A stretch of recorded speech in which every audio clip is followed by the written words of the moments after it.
नमस्कार दोस्तों, मैं यशदीप चतुर्वेदी, साइबर सिक्योरिटी एवं साइबर लॉ एक्सपर्ट। हमेशा की तरह आज हम एक ज्वलनशील मुद्दे पर आए हैं, जो एक ब्रेकिंग न्यूज भी मैं आपसे कह सकता हूं। और पेटीएम, ये शब्द सभी ने सुना हमने, ये पिछले एक दशक से हमारी नजरों पे के सामने है।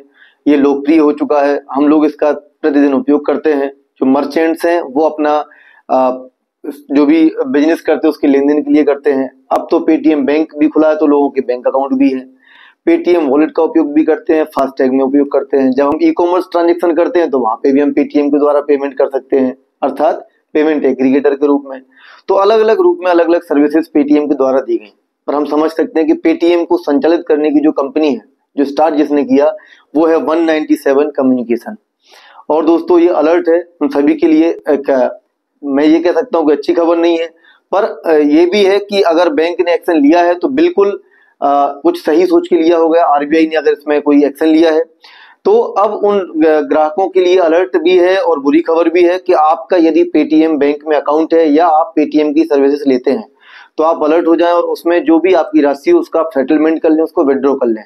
क्योंकि पेटीएम पेमेंट बैंक लिमिटेड को under section 35A of banking regulation act reserve Bank of India के द्वारा प्रतिबंधित कर दिया गया है, बैन कर दिया गया है। ये पेटीएम के अगेंस्ट में एक बहुत ही मैं कहूंगा कि बड़ा एक्शन लिया गया है। इससे जो पेटीएम के ग्राहक हैं उनके व्यवसाय पर भी असर पड़ेगा, पर आपको शीघ्र अपना जो अमाउंट आप उसमें डिपॉजिट करके रखा है उसको आपको विड्रॉ कर लेना चाहिए। तो अब हम बात करेंगे कि क्या होता है सेक्शन 35। सेक्शन 35A में कैसे प्रतिबंधित कर दिया है, हम ये भी समझेंगे कि क्यों किया गया है प्रतिबंधित। अब जिनका खाता है उनका क्या होगा, यदि किसी का खाते में राशि है तो वो क्या करेंगे। इसके अलावा यदि किसी का खाता बैंक अकाउंट फ्रीज है, पुलिस के द्वारा फ्रीज किया गया, साइबर क्राइम इन्वेस्टिगेशन की जांच के दौरान बैंक अकाउंट फ्रीज किया गया, तो उन लोगों का खाता फ्रीज है और वो कैसे ओपन होगा, क्योंकि हमारी राशि हमारे खाते में तो हम तुरंत निकाल सकते हैं। लेकिन यदि पुलिस ने उस पर ऑलरेडी लॉक लगा के रखा हुआ है तो फिर उसका क्या होगा। ऐसे अलग अलग मुद्दों पर हम चर्चा करेंगे। तो जैसा कि मैंने आपको बताया कि रिजर्व बैंकिंग रेगुलेशन एक्ट के सेक्शन 35 के अंतर्गत प्रतिबंध या एक्शन लिया गया है। तो इसमें सेक्शन 35 क्या कहता है, सेक्शन 35 मुख्य रूप से किन विषयों पे है, तो इसमें स्पष्ट लिखा है where the Reserve Bank of India is satisfied that in the public interest और in the interest of banking policy. तो जनहित में या बैंक पॉलिसी के अकॉर्डिंग यदि कोई बैंक कोई कंप्लायंसेस नहीं करती है, नियमों का उल्लंघन करती है, तो यही बिल्कुल उस पर reserve Bank of India action ले सकती है। और यही हुआ है। रिजर्व बैंक ऑफ इंडिया ने क्लियर किया है कि the comprehensive system audit report and subsequent compliances validation report of the external auditors revealed that persistent non compliances and continued material supervisory concern in the bank warranting further supervisory action। तो यहाँ पे इनके द्वारा जो report दी गई उसमें कुछ नियमों का उल्लंघन पाया गया, कुछ जो इरेगुलरिटीज वर्किंग में पाई गई ऑडिटर्स के द्वारा जो रिपोर्ट दी गई, और उन रिपोर्ट्स को देखते हुए पेटीएम के ऊपर ये बड़ा एक्शन लिया गया है। अब समझेंगे कि आखिर कैसे क्या हमें कस्टमर को सावधान होना चाहिए और क्या चीजें संचालित होंगी और क्या चीजें बंद हो जाएंगी और कब बंद हो जाएंगी, तो हमें इसके लिए कैसे सावधानी रखनी है। तो जैसा कि कॉम्प्रिहेंसिव जो ऑडिट रिपोर्ट यानी आरबीआई द्वारा ऑडिट होने पर पता चला कि ऐसे कंप्लायंसेस जो फॉलो नहीं किए जा रहे थे, इसलिए पेटीएम को सर्विसेज को बैन करने का निर्णय लिया गया। अब पहला निर्णय हम ये भी बात करेंगे आखिर कौन से कंप्लायंसेस रिपोर्ट होते हैं या उसके जैसे कौन से हो सकते हैं। मैं ये नहीं कह सकता हूँ कि कोई ऑडिट रिपोर्ट का भी डिस्क्लोजर नहीं हुआ है, पर हम चूंकि साइबर की बात करें तो साइबर में हम एक संभावित समझेंगे कि आखिर आईटी एक्ट में या साइबर में कौन से स्पेशल रिकमेंडेशन बैंकों के लिए हैं। तो दोस्तों आप समझते हैं कि आखिर पेटीएम बैंक के ऊपर रिजर्व बैंक ने जो एक्शन लिया है उसमें क्या क्या चीजों को प्रतिबंध किया है। तो यहाँ सबसे जरूरी बात लिखा है जिसमें लेटर में स्पष्ट रूप से उल्लेख किया गया है to stop onboarding of new customers with immediate effect. मतलब 31 जनवरी 2024 को ये पत्र जारी हुआ है, तो 31 जनवरी 2024 के बाद से कोई भी नया कस्टमर बैंक नहीं जोड़ पाएगी, ना ही नए लोगों के खाते खोल पाएगी। तो दोस्तों अगले पैराग्राफ में, पहले ही पैराग्राफ में आरबीआई ने स्पष्ट उल्लेख कर दिया है कि 29 फरवरी 2024 डेडलाइन दे दी गई है कि इसके बाद से कोई भी ट्रांजैक्शंस नहीं होंगे। स्पष्ट लिखा है नो फर्दर डिपॉजिट और क्रेडिट ट्रांजेक्शन और top up shall be allowed in any customer account, चाहे वो प्रीपेड अकाउंट हो, प्रीपेड इंस्ट्रूमेंट हो, जैसे आपका वॉलेट है या फास्टैग है या अदर कोई बैंकिंग सर्विसेज है। लेकिन 29 फरवरी 2024 के बाद भी जो आपको इंटरेस्ट मिलना है, कोई कैशबैक मिलना है, आपको कोई रिफंड मिलना है, वो आपको प्राप्त हो सकता है। लेकिन बैंकिंग सर्विसेज की जो लास्ट डेट डिसाइड की गई है वो 29 फरवरी 2024 की गई है।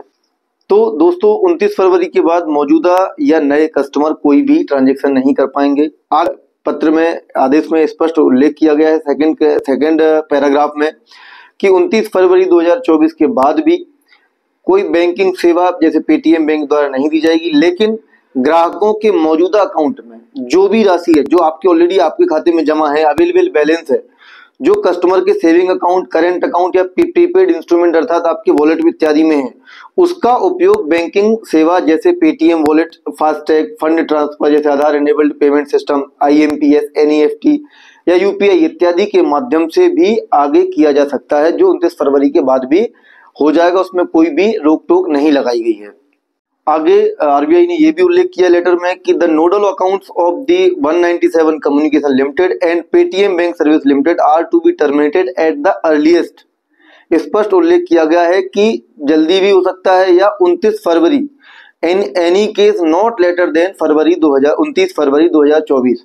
तो 29 फरवरी 2024 के पहले अगर नोडल अकाउंट बंद हो जाता है, नोडल अकाउंट आप समझते हैं, नोडल अकाउंट वो अकाउंट होता है जब आप ऑनलाइन या ई कॉमर्स ट्रांजेक्शन करते हैं या आप कोई अदर ट्रांजेक्शन करते हैं, तो जो इंटरमीडिएट अकाउंट होता है, मतलब पेटीएम का एक ऐसा अकाउंट होता है जिसमें आपका रुपए जाता है, फिर वहां से सेटलमेंट होता है मर्चेंट के अकाउंट में। यदि नोडल अकाउंट ही बंद कर दिया गया तो सभी ट्रांजेक्शन जो ई कॉमर्स ट्रांजेक्शन होते हैं वो बंद हो जाएंगे। तो यहाँ पे लिखा है कि 29 फरवरी के पहले पहले होगा ही, 29 फरवरी से बाद नहीं हो सकता है, भले ही पहले बंद हो जाए। तो आपको कोशिश करनी है कि जो भी आपके ट्रांजेक्शन हैं, जो भी आपकी राशि है, उसको आप 29 फरवरी से पहले सेटल कर सकते हैं। तो दोस्तों आखिरी क्लॉज में आरबीआई ने स्पष्ट लेटर में उल्लेख किया हुआ है, settlement of all pipeline transactions and nodal accounts shall be completed by March 15, 2024 and no further transaction shall be permitted thereafter. तो 15 मार्च के बाद में कोई भी ट्रांजेक्शन्स नहीं होंगे। जो पाइपलाइन ट्रांजेक्शन्स हैं वो कंप्लीट कीजिए, करिए, नहीं तो आपको कहीं ना कहीं नुकसान हो सकता है। तो ये एक अलर्ट भी है, और चूंकि ऐसे बैंक, ये आरबीआई द्वारा एक पॉजिटिव एक्शन भी है कि यदि कोई बैंक बड़े हो या छोटे, यदि वो कंप्लायंसेस नहीं करते हैं, कानून का पालन नहीं करते हैं, नियमों का पालन नहीं करते हैं, तो उनके ऊपर भी सख्त कार्रवाई की जा सकती है ग्राहकों के, पब्लिक के इंटरेस्ट में। तो दोस्तों ये कंप्लायंसेस क्या होते हैं, हम इस पे भी चर्चा करेंगे। लेकिन इसके पहले मैं आपको बताना चाहता हूं कि ऐसे अकाउंट जिनके अकाउंट है पेटीएम में, मर्चेंट अकाउंट है, पर्सनल अकाउंट है या वॉलेट है, और वो किसी पुलिस जांच के दौरान फ्रीज कर दिए गए हैं, तो वो लोग क्या करें। तो ऐसे में जो सामान्य प्रक्रिया हमने पहले भी अपने कुछ वीडियोस बनाए हुए हैं, उसकी लिंक हम डिस्क्रिप्शन में दे देंगे। आप देखिए कि कैसे आप अपना बैंक अकाउंट खुद फ्रीज अनफ्रीज करने के लिए पुलिस में रिक्वेस्ट कर सकते हैं या कोर्ट में कर सकते हैं। और सामान्य रूप से इसमें अब अलग अलग हाईकोर्ट के ऑर्डर आ चुके हैं। इसकी सामान्य प्रक्रिया है कि हाईकोर्ट ने कहा है, सभी बैंकों को आदेश दिया है, पुलिस को आदेश दिया है कि यदि किसी व्यक्ति का जांच के दौरान खाता फ्रीज है, तो उसके लिए यदि वो आरोपी नहीं है, मर्चेंट है, कोई यूपीआई का उपयोग करता है, जो लेन देन करता है, तो यदि उसकी जांच में आवश्यकता नहीं है तो उसके खाते को अनफ्रीज किया जाए, या जितना अमाउंट आपको प्रोसीड ऑफ क्राइम में लगता है कि ये फ्रॉड की राशि उसके खाते में आई है, तो उसको उस राशि को होल्ड करके या लीन करके बाकी उसके खाते को एक्टिवेट किया जाए। तो ये ऑलरेडी गाइडलाइंस है, आपको प्रयास करना है, पुलिस के पास जाए, कोर्ट में अपना आवेदन दीजिए।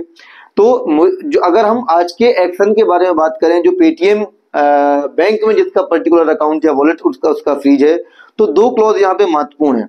पहला तो ये लिखा हुआ है कि भाई सेकंड क्लॉज में लिखा हुआ है कि जो आपके अकाउंट में बैलेंस उसका आप यूटिलाइज कर सकते हो, उसके लिए कोई नियम नहीं है, पर बैंक अकाउंट फ्रीज को लेकर कोई स्पष्ट नहीं है। पर अंत में लिखा हुआ है कि 15 मार्च के पहले सभी ट्रांजेक्शन करना, उसके बाद में कोई भी ट्रांजेक्शन नहीं होगा। तो ये स्पष्ट उल्लेख नहीं है कि इन अकाउंट्स का क्या होगा जो खाते फ्रीज हैं। पर अगर हम सामान्य बात कहें तो एक कंपनी है और इंडियन कानून कहता है कि जुडिशरी या लीगल प्रोसीडिंग में अगर कोई चीज रुकी हुई है तो या तो उसमें कोर्ट बाकायदा कोई ऑर्डर या कोई रिजर्व बैंक ऑफ इंडिया ही आगे डायरेक्शन देगा, या या फिर वो चीजें आप जब भी कोर्ट का उसमें आदेश होगा या जब भी जांच के दौरान आपका खाता अनफ्रीज करने का ऑर्डर दिया जाएगा तो हम सामान्य तो नियमों की बात कर सकते हैं, पर मैं सभी से मेरा ये सजेशन है कि आप लोग अपने खातों को अनफ्रीज करने के लिए भी कोर्ट में या पुलिस में या बैंक में जाके आवेदन करिए।